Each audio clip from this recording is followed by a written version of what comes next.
Hello friends, मैं भावना। तो आज मैं बताने जा रही हूँ मकर संक्रांति का पर्व क्यों मनाया जाता है और इसके पीछे पौराणिक कारण क्या है और धार्मिक मान्यता और प्राकृतिक से जुड़ी जानकारी भी हम बताने जा रहे हैं। तो मेरे वीडियो में लास्ट तक बने रहें। एक पौराणिक कथा के अनुसार मकर संक्रांति के दिन ही गंगा जी भागीरथी के पीछे पीछे चलकर कपिल मुनि के आश्रम होते हुए सागर में जाकर मिली थी, जिस वजह से इस दिन गंगा स्नान का अत्यंत शुभ माना जाता है। कहते हैं इस दिन ही भगवान विष्णु ने असुरों का अंत करके युद्ध समाप्त की घोषणा की थी। तो ये थी पौराणिक मान्यता। अब मैं धार्मिक मान्यता के अनुसार मकर संक्रांति क्यों मनाई जाती है वो बताने जा रही हूँ। धार्मिक मान्यताओं के अनुसार इस दिन सूर्यदेव अपने पुत्र शनिदेव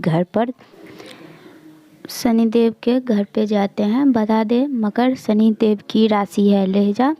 यह पर्व पिता पुत्र के अनोखे मिलन से भी जुड़ा हुआ है। एक अन्य पौराणिक कथा के अनुसार मकर संक्रांति के दिन गंगा भागीरथी के पीछे पीछे चलकर कपिल मुनि के आश्रम होते हुए सागर में मिली थी। इस वजह से इस दिन गंगा स्नान का अत्यंत शुभ माना जाता है। कहते हैं इस दिन भगवान विष्णु ने असुर का अंत करके युद्ध की घोषणा समाप्त की थी, इसलिए यह दिन बुराइयों और नकारात्मकता को खत्म करने का दिन भी माना जाता है। महाभारत काल में भीष्म पितामह ने अपनी देह सूर्य के उत्तरायण होने पर ही त्यागी थी। बता दें, मकर संक्रांति पर ही सूर्य देव उत्तरायण होते हैं। अतः कहते हैं उत्तरायण में देह छोड़ने वाली मान्यताओं को पूर्व जन्म में चक्र से छुटकारा मिल जाता है। तो ये थी पहली मान्यता मकर संक्रांति मनाने का। अब मैं दूसरी जो कथा चली आ रही है वो बताने जा रही हूँ। राजा भगीरथ के पूर्वजों को मोक्ष नहीं मिला था। पूर्वजों को मोक्ष के लिए देवी गंगा को स्वर्ग से धरती पर लाना था। देवी गंगा को धरती पर लाने का काम राजा भगीरथ ने अपनी तपस्या से किया था। देवी गंगा धरती पर आई तो मकर संक्रांति पर भगीरथी के पूर्वजों की अस्थियों से गंगा जल स्पर्श हुआ था और सभी पूर्वजों को मोक्ष मिल गया था। इस मान्यता की वजह से मकर संक्रांति पर गंगा नदी में स्नान करने की परंपरा चली आ रही है। तीसरी मान्यता, मकर संक्रांति से सूर्य उत्तरायण हो जाते हैं। शास्त्रों में इसे देवताओं के दिन की शुरुआत माना जाता है। महाभारत युद्ध के बाद भीष्म पितामह ने सूर्य उत्तरायण होने के बाद ही अपने प्राण त्यागे थे। उस समय माना जाता है कि मकर संक्रांति पर मरने वाले लोग को मोक्ष मिल जाता है। मोक्ष यानी मरने के बाद आत्मा का पूर्व जन्म नहीं होता है। चौथी मान्यता, सूर्य के मकर राशि में आने से खरमास खत्म हो जाता है और मांगलिक कार्यों के लिए फिर से शुभ मुहूर्त मिलने लगते हैं।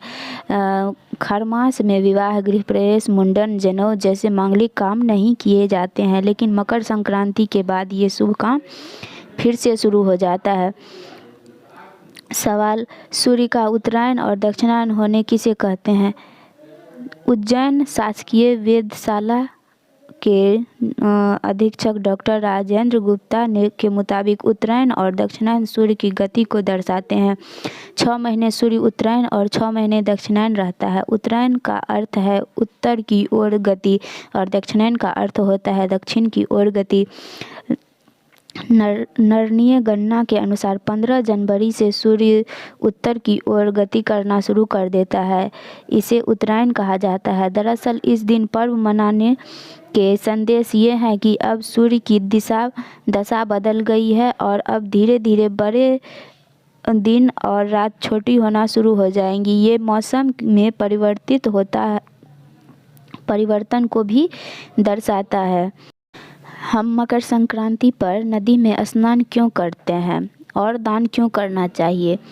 तो मकर संक्रांति पर सूर्य मकर राशि में प्रवेश करता है। शास्त्रों के अनुसार पृथ्वी पर यानी इंसानों की एक दिन रात 24 घंटे के होते हैं, लेकिन देवलोक में एक दिन रात हमारे 12 महीने के बराबर होता है, यानी 6 महीना एक दिन और 6 महीना एक रात।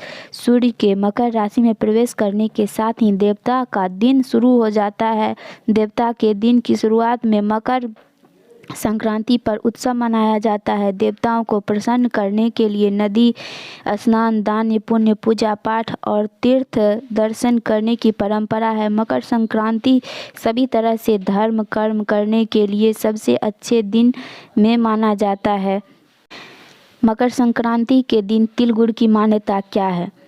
तो मकर संक्रांति के समय शीत ऋतु यानी ठंड का समय काफ़ी अधिक रहता है। इस दिन तिल गुड़ का सेवन करने से हमारी पाचन शक्ति को मदद मिलती है, शरीर का तापमान संतुलित रहता है। गुड़ की मिठास से हमें ग्लूकोज मिलता है, जिससे हमें ऊर्जा मिलती है। ठंड से जुड़ी बीमारियों का सामना करने की शक्ति बढ़ती है।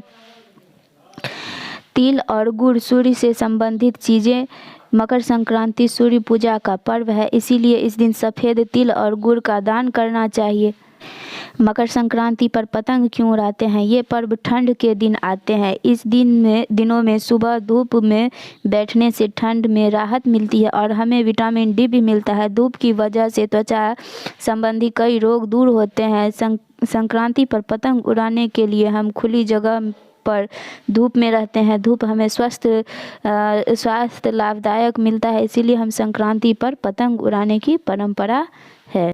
तो उम्मीद करती हूँ कि आपको सभी सवालों के जवाब मिल गए होंगे कि मकर संक्रांति पर हम पतंग क्यों उड़ाते हैं, तिल गुड़ का सेवन क्यों करते हैं, गंगा स्नान क्यों किया जाता है और दान पुण्य हम क्यों करते हैं। तो आपको ये वीडियो अच्छी लगी हो तो प्लीज़ लाइक शेयर सब्सक्राइब करना ना भूलें। और मेरे वीडियो में नए हैं, मेरे चैनल में नए हैं तो प्लीज़ मेरे चैनल को सब्सक्राइब कर लें। धन्यवाद।